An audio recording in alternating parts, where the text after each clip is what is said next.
Violence in sports usually refers to violent and often unnecessary, harmful, intentional physical acts committed during or motivated by a sports game.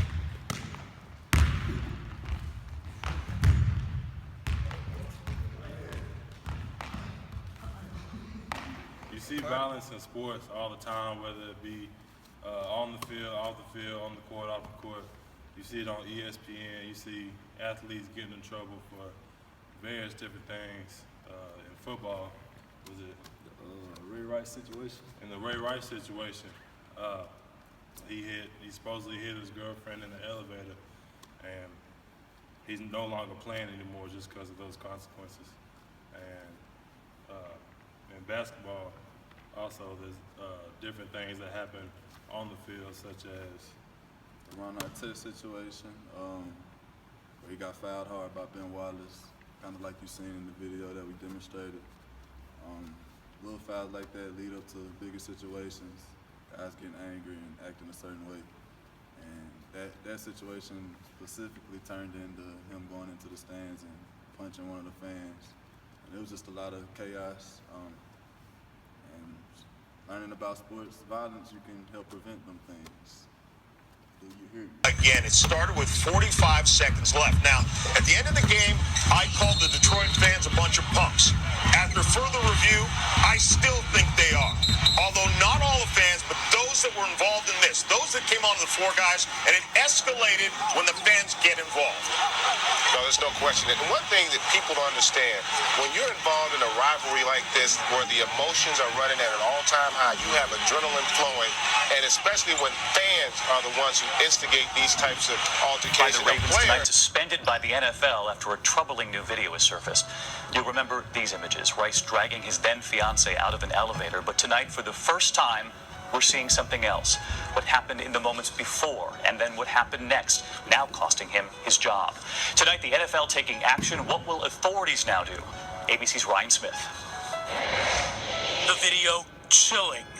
Football star Ray Rice following his then-fiancée Janae into an Atlantic City hotel elevator, striking her once, then again, seemingly punching her so hard she hits a railing and is knocked out cold. You see her here, lying on the floor, then slumped near the elevator. Players today appalled. By early afternoon, the Ravens... To go along with sport violence, you also have to think about fan violence.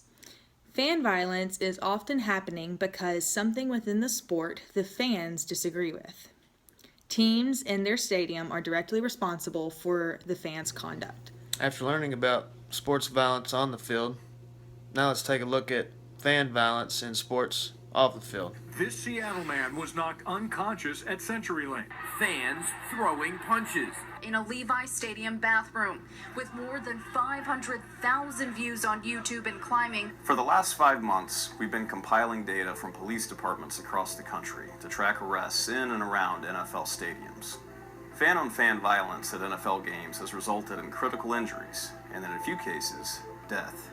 I reached out to every NFL city and accumulated arrest data for 30 of the 32 franchises over a 5-year period from 2011 to 2015. Certain stadiums seem to be hotbeds for police activity. San Diego, New York, and Oakland had the most per-game arrests, while Seattle, Tampa Bay, and Chicago tallied the least. Washington's FedEx Field is in the bottom half of all NFL stadiums. There are various factors that increase the number of arrests. For example, when the home team loses, arrests go up. And the more lopsided the loss, the more arrests. When certain teams go on the road, the Oakland Raiders come to mind, they seem to bring the potential for trouble with them. Other factors that lead to more arrests include playing a divisional opponent, overtime and postseason games. Alcohol consumption is a major factor in the overwhelming majority of these cases, and later start times. 9 of the 15 games with the most total arrests kicked off at 4 p.m. or later.